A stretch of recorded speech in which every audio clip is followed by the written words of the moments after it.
معزز سامعین گرامی قدر، نبی کریم صلی اللہ علیہ وسلم کی سیرت کے حوالے سے چند گزارشات کو آپ کے سامنے رکھ رہے ہیں۔ اللہ رب العزت کلام حمید میں ارشاد فرماتے ہیں، احاسب الناس ان یترکوا ان یقولوا آمنا وہم لا یفتنون، کیا لوگوں نے یہ گمان کر لیا ہے کہ وہ ایمان لے کے آئیں اور پھر ایمان لانے کے بعد اللہ کے اوپر ان کو کوئی مصیبت نہ آئے، ان کو کوئی مشکل نہ آئے، ان کو کوئی پریشانی نہ آئے؟ انسان بعض اوقات یہ سوچتا ہے، سمجھتا ہے کہ میں نیکی کے راستے کے اوپر چل پڑا ہوں، ایمان لے آیا ہوں، اب تو مجھ سے پریشانیاں دور ہو جانی چاہیے، اب تو مجھے مصیبتوں میں نہیں گرنا چاہیے، اب تو آزمائش کا سلسلہ ختم ہو جانا چاہیے، میں اللہ کے راستے کے اوپر چل پڑا ہوں، اب پریشانی کیوں آ رہی ہے، اب مصیبت کیوں آ رہی ہے؟ پہلے تو علماء کہتے تھے، لوگ مجھے کہتے تھے کہ اللہ کے راستے پہ آ جاؤ تمام چیزیں آسان ہو جائیں گی، شیطان کے راستے پہ چل رہے ہو اس لیے رزق تنگ ہے، شیطان کے راستے پہ چل رہے ہو اس لیے بندش ہے، وغیرہ وغیرہ وغیرہ وغیرہ۔ اب جب اللہ کے اوپر ایمان لے کے آ گیا ہوں، صدقے دل سے نمازیں پڑھ رہا ہوں، انفاق کر رہا ہوں، اب مشکل کیوں آ گئی؟ تو اللہ رب العزت نے کلام حمید میں اس بات کا جواب دے دیا، حاسب الناس، کیا لوگوں نے یہ گمان کر لیا ہے کہ صرف اللہ پہ ایمان لانے کے بعد، اللہ کا راستہ چننے کے بعد ان کے اوپر آزمائش اور مصیبت اور تکلیفوں کا سلسلہ ختم ہو جائے گا؟ نہیں، انسان کو صرف یہ سمجھایا گیا ہے پورے کلام حمید میں کہ ہاں دنیا بھی مومنوں کی اچھی گزر سکتی ہے، اور اللہ چاہے انہیں تکلیفوں اور آزمائشوں کی بھٹی سے گزار کر ان کے گناہوں کو سب کو معاف کر کے اپنی بارگاہ میں پیش کرے۔ تو گویا انسان کو جو مصیبت اور مشکل آتی ہے، صحیح حدیث کے الفاظ ہیں، مشکل اتنی چھوٹی ہو، کتنی چھوٹی؟ انسان مفہوماً سمجھا رہا ہوں، گھر سے نکلا ہے، جیب میں چابی ہے، اچانک جیب میں ہاتھ لگایا، چابی نہیں تھی، وہ جو ایک سیکنڈ کے لیے انسان کے دل میں تکلیف محسوس ہوتی ہے، چابی کہاں رہ گئی؟ چابی تو محفوظ ہے، گھر کے اندر ہے، لے کے دوبارہ جا رہا ہے، لینے کے لیے دوبارہ جا رہا ہے، وہ ایک تکلیف، نبی کریم صلی اللہ علیہ وسلم نے اس کو کیا کہا؟ ہلکی سی چبن، ہلکا سا کانٹا بندہ مومن کو نہیں چبھتا، لیکن اللہ رب العزت اس کے بدلے میں اس بندے کے گناہوں کو ضرور معاف کرتے ہیں۔ ہلکی سی مصیبت، ہلکا سا کانٹا چبھنے سے اگر گناہ معاف ہوتے ہیں تو بتائیے بڑی بڑی تکلیفوں اور آزمائشوں سے انسان کے درجات کیسے بلند ہوتے ہوں گے۔ اسی بات کو نبی کریم صلی اللہ علیہ وسلم اپنے بارے میں یوں فرماتے ہیں کہ جس قدر اذیت اور تکلیف میں محمد صلی اللہ علیہ وسلم نے کاٹی ہے، سابقہ کسی نبی نے بھی نہیں کاٹی۔ حالانکہ سابقہ انبیاء کو آپ کو پتہ شہید بھی کیا گیا، اور نبی کریم نے خود بتلایا کہ سابقہ ایمان لانے والوں کو آروں سے چیرا گیا، سابقہ ایمان لانے والوں کے گوشت کو کنگھیوں سے کاٹا گیا، لوہے کی کنگھیوں سے۔ لیکن یہاں پہ نبی کریم صلی اللہ علیہ وسلم کہہ رہے ہیں جو تکلیفیں اور آزمائشیں میں محمد صلی اللہ علیہ وسلم نے اس دین کے رستے پہ چلنے کی خاطر جھیلی ہیں، دنیا میں کسی انسان نے نہیں جھیلی۔ اور ہلکا سا تعارف کروا بھی دیا کہ 30 دن ایسے گزر جاتے تھے میرے اور بلال کے اوپر کہ پکی ہوئی کوئی چیز دیکھنا تو دور کی بات ہے، سرسبز و شاداب پتے بھی ہمارے لیے بند کر دیے جاتے تھے۔ پتے، سبزیاں جو بغیر پکائے کھانے کی چیزیں ہوں وہ بھی نبی کریم صلی اللہ علیہ وسلم کے اوپر 30 دن بند رہیں۔ دین کے راستے کے اوپر چلنا آسانی ضرور ہے، لیکن یہ سوچ لینا کہ یہ آسانی اسی دنیا میں مل جائے، اللہ چاہے تو دے بھی سکتا ہے۔ اصل آسانی جو ملنے والی ہے وہ ارب ہا ارب، خرب ہا خرب سال کی زندگی میں ہے۔ اس دنیا کی کوئی حقیقت نہ انبیاء کے سامنے تھی، نہ صحابہ کے سامنے تھی۔ نبی کریم صلی اللہ علیہ وسلم کے اوپر وحی کا سلسلہ جب پے در پہ جاری ہوا، اللہ رب العزت نے وہ جو ٹریننگ تھی اس کی ابتدا سے قبل پہلے یہ بھی بتلا دیا کہ آزمائشیں آنے والی ہیں، اور یہ بھی بتلا دیا اِنَّا سَنُلْقِي عَلَيْكَ قَوْلًا ثَقِيلًا، ہم آپ کے اوپر بڑی بھاری کلام بڑی بھاری گفتگو اور بڑا بھاری بوجھ اتارنے والے ہیں. آپ اس چیز کے لیے تیار ہو جائیے. اِنَّا سَنُلْقِي عَلَيْكَ قَوْلًا ثَقِيلًا. اور اس بات کو نبی کریم صلی اللہ علیہ وسلم نے بیان کیا. بات آئی ہے سیرت کے ضمن میں، مورخین نے یہ بات لکھی ہے، لیکن چند منٹ کے اندر اس کو آپ کے سامنے رکھنا چاہتا ہوں. نبی کریم صلی اللہ علیہ وسلم کے اوپر بھی وحی کے وہی سلسلے جاری رہے جو سابق انبیاء کے اوپر آتے تھے. 6 معروف طریقے ہیں وحی کے، آپ سب کو مسلمانوں کو پتہ ہونا چاہیے. پہلی بات جو آپ کے سامنے پہلے بھی رکھ چکا، سچا خواب آنا، وحی کی ایک قسم. دوسری قسم الہام. یہ بات یاد رکھیے، اس بارے میں صوفیوں نے، اللہ معاف کرے، بات تلخ ہو جاتی ہے، لیکن بس تصوف کا کھیل ہی ایسا ہے کہ انسان کو کہاں پہنچا دیتا ہے. معاذ اللہ، آج بھی تصوف بری کتابوں کے اندر انبیاء کی بات نہیں کر رہا، یہاں تک لکھا ہے چشتی رسول اللہ، اشرف علی رسول اللہ، فلانا رسول اللہ. معاذ اللہ. یہ الہام، اس کے بارے میں صوفیوں نے بڑی باتیں کی کہ کشف بھی ہو جاتا ہے، الہام بھی ہو جاتا ہے، الہام اب بھی ہو جاتا ہے. نیکی کی کوئی بات دل میں ڈل جانا ایک امتی کے لیے، اس کو وحی کی وہ قسم نہیں کہا جائے گا جو نبیوں کے لیے خاص ہوتی ہے. نبی کریم صلی اللہ علیہ وسلم نے کہا ہاں مجھے الہام بھی ہوتا ہے، جیسے جبریل امین نے میرے دل میں یہ بات ڈال دی کہ کوئی بندہ اس وقت تک نہیں مر سکتا جب تک وہ اپنا رزق پورے کا پورا نہ کھا لے. یہ الہام ہے. یہ نبی کریم خود اس قسم کو بیان کریں کہ جبریل امین نے میرے دل میں یہ بات ڈال دی کہ کوئی بندہ اس وقت تک نہیں مر سکتا جب تک اپنا رزق مکمل نہ کر لے، اور جب تک اس کی یوم کتابت تقدیر میں لکھی ہوئی عمر پوری نہ ہو جائے. بندہ کیوں موت سے ڈرتا ہے؟ موت سے ڈرنے کی وجہ کیا ہے؟ جب تیرا رزق لکھا ہوا ہے کہ اتنا رزق کھانے سے پہلے تو نے نہیں مرنا، موت کا کیا خوف؟ جب اللہ رب العزت نے تیری عمر لکھ دی، فلاں دن، فلاں گھنٹے، فلاں سیکنڈ کے اندر تیری روح کو قبض کر دیا جائے گا، موت سے کیا ڈرنا؟ نبی کریم صلی اللہ علیہ وسلم نے الہام کی ایک قسم بیان کی، اور اس کی تفسیر میں بھی محدثین نے لکھا ہے اس حدیث کے اندر سے یہ بات نکلتی ہے کہ انسان کو اپنا رزق حلال طریقے سے کمانا چاہیے. رزق تو لکھا ہوا ہے، ملنا ہی ملنا ہے. اور اسی بات کو حضرت علی کی ایک مشہور مثال ہے. حضرت علی مسجد کے اندر ہیں، دل میں خیال آیا کہ باہر جو بندہ جس کی میں ڈیوٹی لگا کے آیا ہوں گھوڑے کی حفاظت کے لیے، باہر نکلوں گا اس کو 3 درہم دے دوں گا. باہر نکلے، گھوڑا موجود ہے، اس کی کاٹھی یعنی زین غائب ہے. حضرت علی آگے چلے، بازار کے قریب پہنچے، کیا دیکھا؟ وہی زین لٹکی ہوئی ہے. پوچھا یہ کہاں سے آئی؟ کہا ابھی ایک بندہ آیا تھا 3 درہم کی بیچ کے گیا. آپ دیکھیے رزق 3 درہم یوم کتابت تقدیر میں لکھا ہوا تھا. اگر ادھر بھی کھڑا رہتا اللہ رب العزت نے وہ 3 درہم حلال طریقے سے دے دینے تھے. اپنی مرضی سے حرام طریقے کو اختیار کر کے رزق اتنا ہی حاصل کیا جو لکھا ہوا. رزق انسان اس سے بڑھ کر نہیں حاصل کر سکتا. جو لکھا ہوا ہے اس سے زیادہ ملنا ہی نہیں، اس سے زیادہ نصیب میں ہی نہیں. پھر حرام کے ذریعے اختیار کر لے یا حلال کے لیے حلال کے ذریعے اختیار کر، یہ تو آپ کی اور میری اپنی چوائس ہے. دوسری قسم الہام کے ذریعے.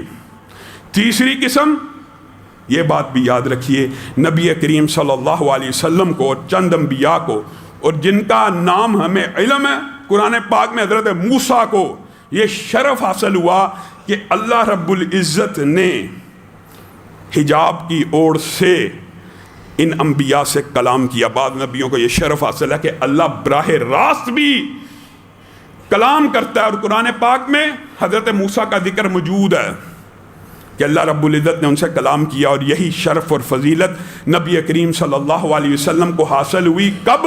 معراج کی رات کو. معراج کی رات کو اللہ رب العزت نے براہ راست پردے کی اوٹ سے نبی کریم صلی اللہ علیہ وسلم سے کلام کیا. تو نبی کریم معلوم تاریخ کے اندر نبی محترم اور حضرت موسیٰ ایسے 2 رسول ہیں کہ جن سے اللہ رب العزت نے براہ راست بھی کلام کیا. وحی کی یہ 3 قسمیں. اس کے بعد وحی کی ایک قسم یہ ہے کہ فرشتہ اپنی شکل میں آئے. جیسے مشہور حدیثیں سورۃ بقرہ کی آخری 2 آیات جب اتری آسمان کا دروازہ کھلا، جبریل امین نے کہا آسمان سے ایسے 2 فرشتے نازل ہوئے ہیں جو پہلے نہیں نازل ہوئے، اس طرح سورۃ فاتحہ دیگر فرشتہ اپنی اصل شکل میں نازل ہو اور نبی کریم صلی اللہ علیہ وسلم سے آ کے کلام کرے، جیسے جبریل امین کے بارے میں بھی غار حرا اور اس کے بعد اور ایک مرتبہ معراج کی رات میں یہ بات ملتی ہے کہ جبریل امین اپنی اصل شکل میں بھی نبی کریم صلی اللہ علیہ وسلم سے خطاب کرتے رہے۔ ایک یہ صورت ہے کہ فرشتہ اپنی اصل شکل میں نہ آئے، انسان کی شکل میں آئے، اور یہ بھی وحی کی ایک آسان قسم ہوتی ہے، انسان کی شکل میں آتا ہے، جیسے جبریل امین حدیث جبریل میں اور دیگر احادیث میں انسان کی شکل میں آئے اور نبی کریم صلی اللہ علیہ وسلم سے کلام کیا۔ یہ 5 قسمیں معروف ہیں، ان میں سے ایک قسم اللہ کا براہ راست کلام کرنا یہ چند نبیوں کے لیے خاص ہے، اور ایک خاص چھٹی قسم یہ نبی محترم صلی اللہ علیہ وسلم کے اوپر سب سے زیادہ نازل ہوئی، اور نبی کریم کہتے ہیں اِنَّا سَنُلْقِي عَلَيْكَ قَوْلًا ثَقِيلًا کا صحیح مفہوم یہ تھا نبی کریم صلی اللہ علیہ وسلم کے اوپر گھنٹی کی مانند سختی کے ساتھ وہی نازل ہوا کرتی تھی، اور نبی کریم صلی اللہ علیہ وسلم اس وقت پسینے میں شرابور ہو جایا کرتے تھے، اور نبی کریم صلی اللہ علیہ وسلم فرماتے ہیں کہ یہ قسم سب سے سخت ہوتی، ایسی قسم کے اندر جو مجھ پہ وہی نازل ہو رہی ہوتی، جب وہ کفیت ختم ہوتی تو اللہ کے فضل و کرم سے جو قرآن نازل ہوا ہوتا مجھے یاد ہو چکا ہوتا۔ یہ سب سے سخت قسم تھی۔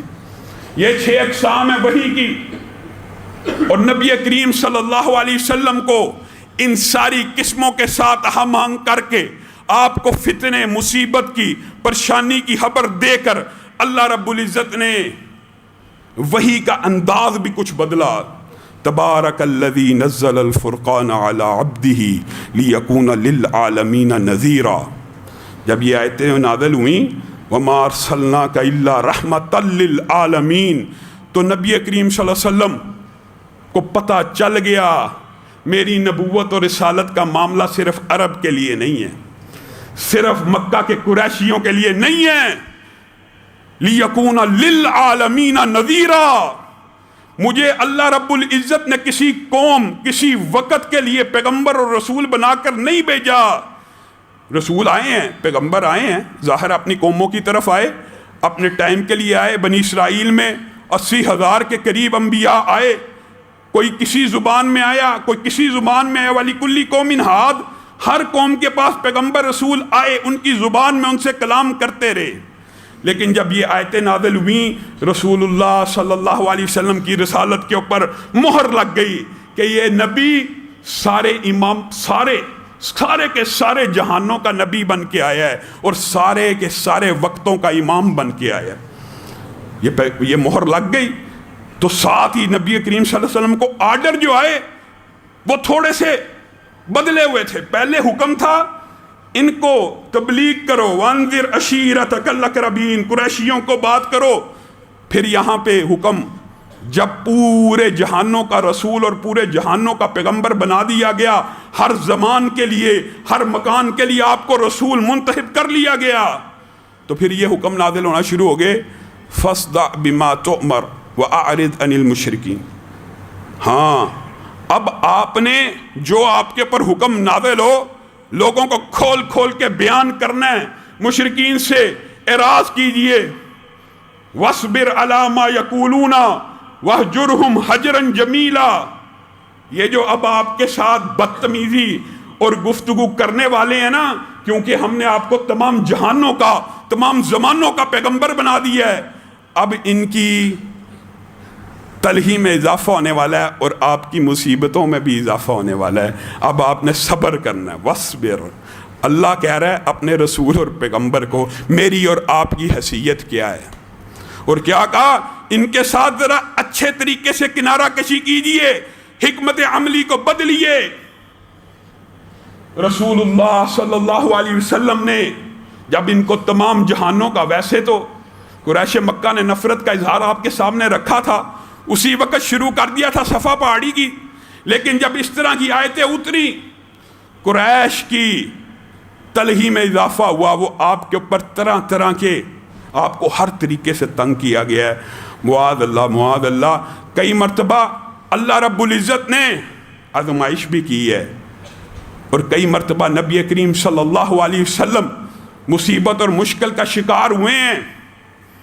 میرے بھائیوں، جب یہ الفاظ کہے جاتے ہیں نا، بعض لوگوں کو بڑی تکلیف ہوتی ہے اور دکھ ہوتا ہے کہ یونس کے اوپر مصیبت آئی، ابراہیم بیمار ہوئے، پیغمبروں کے اوپر آزمائشیں آئیں، یوسف جیل میں گئے، نبی کریم صلی اللہ علیہ وسلم کے اوپر مصیبت آئی، مشکل آئی۔ تو جو ان کو مشکل کشا سمجھتے ہیں، جو ان کو حاجت روا سمجھتے ہیں، ان کو بڑی تکلیف ہوتی ہے، وہ اس بات کو عجیب انداز میں ٹویسٹ کرتے رہتے ہیں۔ مصیبت جی اختیار کی، مصیبت اختیار کی تھی۔ بے شک انبیاء کو اللہ رب العزت نے یہ مقام دیا تو وہ دعا کر سکتے ہیں، وہ بد دعا بھی کر سکتے ہیں، اور نبی کریم صلی اللہ علیہ وسلم نے کی بھی ہے، دعا بھی ثابت ہے اور بد دعا بھی ثابت ہے۔ اس کا مطلب یہ ہے کہ پیغمبروں کے اوپر بھی مصیبتیں نازل ہوتی ہیں، تو پیغمبر کی مصیبت کو اگر دور کرتا ہے تو اللہ رب العالمین کرتا ہے۔ حقیقی مشکل کشا، حقیقی حاجت روا، حقیقی طور پہ بگڑیاں بنانے والا ایک اللہ ہے۔ اگر انبیاء مصیبتوں کا شکار ہو سکتے ہیں تو بتائیے پھر امتی مشکل کشا، حاجت روا، بگڑی بنانے والے، فیض بخش، گنج بخش کیسے ہو سکتے ہیں؟ نبی کریم صلی اللہ علیہ وسلم کے اوپر ایک وقت ایسا آیا، ابو جہل، ہاں کئی مرتبہ اللہ تعالیٰ نے محفوظ بھی رکھا اور کئی مرتبہ آزمائش آ بھی گئی۔ طائف کا واقعہ بھی آپ کے سامنے ہے۔ ابو جہل نے اپنے ساتھیوں کو کہا محمد صلی اللہ علیہ وسلم سجدہ کرتے ہیں، اپنے رب کو کرتے ہیں، آج کے بعد میرے سامنے سجدہ کیا، ابو جہل ایسے اشارے کر رہا ہے، آج کے بعد میرے سامنے سجدہ کیا، معاذ اللہ معاذ اللہ معاذ اللہ، گندے الفاظ بولے جن کا مفہوم یہ ہے میں آپ کی گردن کو کچل دوں گا، معاذ اللہ۔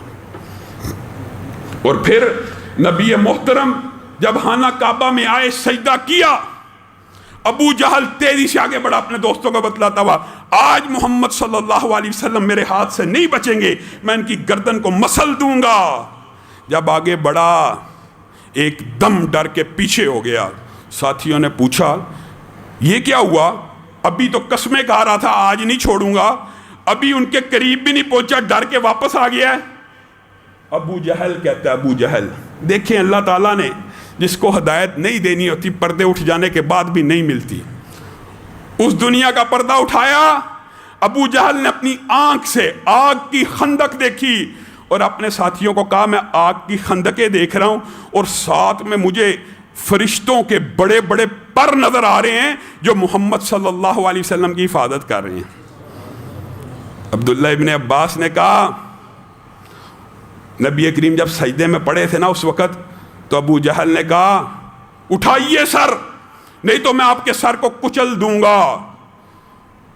محمد صلی اللہ علیہ وسلم نے کہا جو تیرے اختیار اور بس میں ہے، میں ایک اللہ کو سجدہ کرنے والا ہوں، اگر تو چاہتا ہے کچل دے، میں سجدے سے باز نہیں آؤں گا۔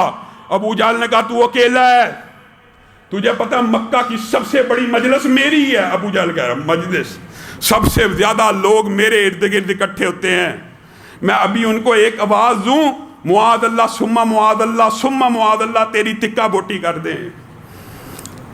یہاں پہ اللہ رب العزت کی غیرت کو جلال آیا۔ کئی مرتبہ اللہ نے نبی کریم صلی اللہ علیہ وسلم کی طرف سے کیسے کیسے جواب دیے ہیں۔ فَلْيَدْعُ نَادِيَهُ، اے ابو جہل، اے محمد صلی اللہ علیہ وسلم اس کو کہیے ذرا، فَلْيَدْعُ نَادِيَهُ، اپنی مجلس والوں کو پکارے۔ سَنَدْعُ الزَّبَانِيَّةَ، میں اللہ آپ کی مدد کے لیے آسمان سے فرشتوں کو نازل کروں گا۔ وہ اپنی مجلس کو پکارے، اللہ اپنی مجلس والوں کو بلائے گا، دیکھتے ہیں کون باقی بچے گا۔ عبداللہ ابن عباس کہتے ہیں اللہ کی وحی اتری، نبی کریم نے سنائی، اللہ کی قسم ابو جہل کا کام اسی دن تمام ہو جاتا اگر یہ بات سننے کے بعد اپنے کسی دوست کو آواز دیتا، کیونکہ اللہ کا کلام جھوٹا نہیں ہو سکتا۔ اللہ نے فیصلہ اور ارادہ کر لیا، آج اگر ابو جہل ایک قدم بھی آگے بڑھائے گا، سند الزبانیہ، اللہ کے مقرب فرشتے آسمان سے نازل ہوں گے، ابو جہل کی ٹکا بوٹی کر دیں گے۔ ایسے بھی اللہ نے بچایا، لیکن ایک وقت ایسا آیا ابو جہل تو ناکام ہو گیا، شرمندہ ہو گیا کہ میں تو کچھ نہیں کر سکا، میں تو پیچھے ہٹ گیا، میں تو ڈر گیا۔ اگلے دن عقبہ بن ابی معیط کو تیار کیا. آج آئیں گے نا یار میرے ساتھ عجیب واقعہ ہو رہا ہے. معاذ اللہ مشہور ویسے ہی کیا کرتے تھے، شاید محمد صلی اللہ علیہ وسلم نے جادو کر دیا ہے، سحر کر دیا، میں آگے نہیں بڑھ پاتا، مجھے آگ نظر آتی ہے، فرشتے نظر آتے ہیں وغیرہ وغیرہ. آج تو نے چل ان کی گردن، ان کو قتل یا شہید تو نہیں کرتے لیکن اذیت دیتے ہیں آج، نعوذ باللہ. اور آج تو نے کیا کرنا ہے، اونٹ کی کسی جانور کی اوجری ان کی گردن پہ پھینکنی ہے. عقبہ بن ابی معیط بدبخت، یاروں دوستوں کی وجہ سے بھی کئی قریشی مارے گئے. ابو جہل پمپ کر رہا ہے، عقبہ بن معیط ان کی باتوں میں آ رہا ہے. نبی کریم صلی اللہ علیہ وسلم نے سجدہ کیا. یہ نبی محترم ہے جو کائنات کی سب سے اعلیٰ ہستی ہیں، آپ کے اوپر منو وزنی اونٹ کی اوجری اور بعض روایات میں دیگر جانوروں کی اوجری آپ کی گردن کے اوپر ڈال دی گئی. آپ سجدے میں ہیں، آپ اذیت اور تکلیف میں ہیں، آپ مصیبت میں ہیں، لیکن آپ ثابت قدم ہیں، آپ سجدے سے سر نہیں اٹھا رہے، آپ اللہ کو پکار رہے ہیں. بی بی فاطمہ کو پتہ چلا ابو جہل عقبہ بن ابی معیط نے یہ حرکت کی ہے، ننھے ہاتھوں سے دوڑتے ہوئی آئیں. اوجری ہٹا کیا سکتی ہے کہ بچی کم عمر ہو، چھوٹی عمر ہو، اپنی طرف سے کوشش کر رہی ہیں، صحیح کر رہی ہیں. قریشیوں کو برا بلا کہنا شروع کر دیا. میرے بابا نے تو زندگی میں کسی کو تکلیف نہیں دی، کیوں میرے باپ کو اس طرح تنگ کرتے ہو، کیوں ان کے کپڑوں کو گدا کرتے ہو، کیوں ان کے اوپر اوجریوں کو پھینکتے ہو. برا بلا کا، قریش کو خوب برا بلا کا. نبی محترم جو صبر کی چٹان اور پہاڑ تھے، آج زبان پہ سسکی آئی گئی، آج لب سے یہ آواز نکل ہی گئی، اللہم علیک بقریش. اللہ یہ جو بندے آج مجھے تکلیف دے رہے ہیں تیرے اوپر ہے ان کا حساب کتاب لینا. اور منہ سے بد دعا دی. عتبہ، شیبہ، ربیہ، سارے عقبہ بن ابی معیط، سارے کفار کے سرداروں کو اللہ کی قسم صحابہ کہتے ہیں اس دن ایک فاطمہ نے جن کو برے الفاظ کہے تھے اور ایک محمد صلی اللہ علیہ وسلم نے جن جن کا نام لے کر بد دعا کی تھی، ہم نے اپنی آنکھوں سے بدر کے گھڑے کے اندر ان کو مردہ پایا. لیکن نبی کریم صلی اللہ علیہ وسلم، وہ مکی دور تھا، تکلیفوں کو ایسے برداشت کیا، کفار کا دل راضی نہیں ہو رہا، تکلیف دے رہے ہیں. پہلے قتل کی پلاننگ ابو جہل کی، اگلے دن اوجری، پھر کہا یار یہ بڑا عجیب معاملہ ہے، ہم کامیاب نہیں ہو رہے. معاذ اللہ، کامیاب کیسے ہو سکتے ہیں جس نبی کے بارے میں اللہ رب العزت وعدہ کر لے اللہ تجھے لوگوں سے بھی بچائے گا اور تیرا نام قیامت تک بلند کر دے گا. اس کے نام کو کون مٹا سکتا تھا؟ آج پلاننگ کی، آج اس کی انسلٹ کریں گے. معاذ اللہ، آج اس کو تکلیف اور دکھ ایسا پہنچائیں گے تبلیغ دین چھوڑ دے.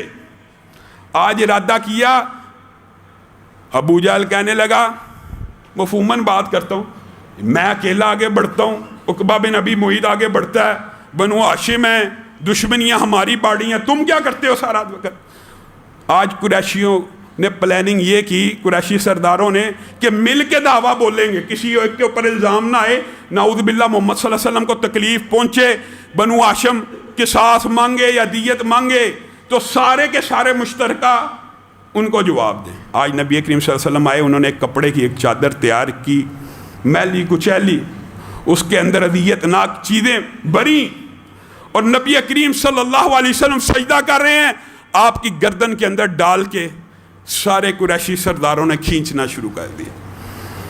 نبی کریم صلی اللہ علیہ وسلم کا سانس رکنا شروع ہو گیا، اٹکنا شروع ہو گیا. حضرت ابو بکر، آپ کو اطلاع ملی کہ قریشی سردار نبی کریم صلی اللہ علیہ وسلم کا گلا دبا رہے ہیں، دوڑتے ہوئے آئے، ان کا مقابلہ کرنا شروع کر دیا، بغیر تلوار کے دھکے دیے ہاتھوں سے. آپ کو بھی مار پڑنا شروع ہوگی. اتقتلون رجلا ان یقول ربی اللہ، یہ حضرت ابو بکر نے اس وقت الفاظ کے، کیا ایسے بندے کو قتل کرنا چاہتے ہو جس کا جرم صرف یہ جرم ہے کہ وہ یہ کہتا ہے کہ عرش عظیم کا مالک میرا رب ہے؟ اس جرم کے علاوہ اس محمد صلی اللہ علیہ وسلم کا جرم کیا ہے؟ اتقتلون رجلا ان یقول ربی اللہ، صرف اس وجہ سے اس محمد صلی اللہ علیہ وسلم کو اذیت دیتے ہو کہ عرش عظیم کے مالک کو اپنا رب کہتا ہے۔ حضرت ابو بکر نبی کریم صلی اللہ علیہ وسلم کے دفاع میں ہر وقت رہے، ہر جگہ رہے، یہ شروع سے لے کے آخر تک۔ ہجرت کے اندر نا حضرت ابو بکر کا جو جذبہ ہے یہاں پہ بھی ہے، لیکن آپ کو یہ پتہ ہوگا ہجرت جب ہو رہی تھی نا تو حضرت ابو بکر کبھی نبی کریم صلی اللہ علیہ وسلم کے آگے دوڑتے تھے، کبھی پیچھے دوڑتے تھے، کبھی دائیں کبھی بائیں، کہ اگر کوئی تیر آ جائے تو مجھے ابو بکر کو لگ جائے، محمد صلی اللہ علیہ وسلم محفوظ ہو جائیں۔ یہ ابو بکر جانثاری کا عظیم الشان مظاہرہ کیا اور کفار سے نبی کریم صلی اللہ علیہ وسلم کو مل ملا کے بچا کے لے گئے۔ آج بھی کافر پریشان ہو گئے کہ ہمارا کوئی حربہ ضائع نہیں جاتا۔ پھر انہوں نے پلاننگ کی، محمد صلی اللہ علیہ وسلم کے جتنے ساتھی ہیں ان کو اس طرح کی اذیت اور تکلیف دو کہ یہ اپنے دین سے پھر جائیں۔ اور نبی کریم صلی اللہ علیہ وسلم کے اوپر جو ساتھی ایمان لے کے آئے ہیں نا ان کو یہ پتہ چل گیا کہ محمد صلی اللہ علیہ وسلم کو اپنے دین سے ہٹانا بہت مشکل ہے، ہر طریقہ آزما لیا ہے، ہر طریقہ آزما لیا ہے۔ بعض معاذ اللہ ان کی نظر میں بعض نہیں آتے۔ اب کیا کیا جائے؟ اب انہوں نے نئی پلاننگ کی کہ اس کے ساتھیوں کو اسلام چھوڑنے پہ مجبور کر دیا جائے تو یہ بددل ہو جائیں گے، اپنے دین کی تبلیغ کو مؤخر کر دیں گے، اپنے دین کو وائنڈ اپ کر دیں گے۔ ان کی یہ پلاننگ تھی۔ اس حوالے سے اور ابتدائے اسلام کے اندر جو غیر معروف صحابہ ہیں جن کا نام بھی آج معروف نہیں ہے لیکن جو ابتدا میں جنہوں نے اسلام قبول کیا، اس حوالے سے انشاءاللہ آئندہ آنے والے خطبے کے اندر چند گزارشات کو رکھا جائے گا۔ اللہ رب العزت جو کہا گیا، جو سنا گیا، اس کو سمجھنے کی توفیق عنایت فرمائے اور ہمیں دین پہ ثابت قدم فرما اور دین کے راستے میں آنے والی ہر مصیبت کا سامنا اسوہ نبوی کی طرح کرنے کی توفیق عنایت فرما۔